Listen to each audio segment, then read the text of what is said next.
আসসালামু আলাইকুম। সৌদি আরবে যারা ফুড ডেলিভারি কাজে আসতে চান, আজকের ভিডিওটি আপনাদের উদ্দেশ্যে বানানো।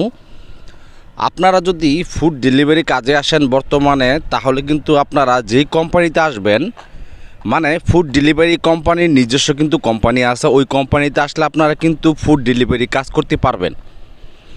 তাছাড়া অনেকে আছে যে বলতেছে যে আমরা গেলাম এক কোম্পানিতে, ওই কোম্পানি কাজ করলাম, তারপরে কাজের ফাঁকে ফাঁকে আমরা ফুড ডেলিভারি কাজ করলাম, এইভাবে করে অনেক টাকা ইনকাম করব।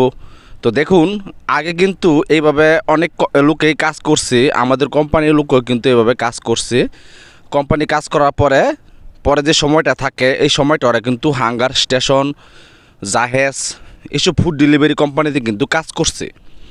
তো বর্তমানে কি হলো, আপনার এই কোম্পানির কাজগুলো কিন্তু সব বন্ধ করে দিল। মানে বাইরে কোনো লোকে ফুড ডেলিভারি কাজ করতে পারবো না।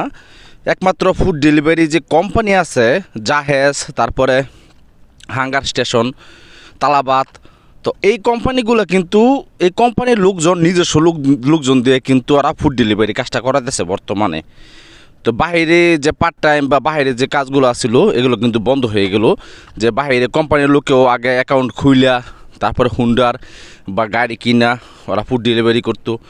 তো বর্তমানে কিন্তু এই সিস্টেমটা নাই, বন্ধ হয়ে গেছে। তো যারা ভাবতেছেন যে কোম্পানিতে আসবেন, আইসা কোম্পানি কাজও করবেন, পাশাপাশি ফুড ডেলিভারি কাজও করবেন, তাহলে কিন্তু আপনারা আসবেন না বা বাইরে ফুড ডেলিভারি কাজ করতে পারবেন না। বর্তমানে সিস্টেমটা নাই। শুধু তারাই ফুড ডেলিভারি কাজ করতে পারবো যারা এইসব নিজস্ব কোম্পানিতে আসে, যেমন ফুড ডেলিভারির ভিতরে হাঙ্গার, তারপরে জাহেজ, মানে ওদের কোম্পানির নিজস্ব লোক দিয়ে ওরা ফুড ডেলিভারি করাইব।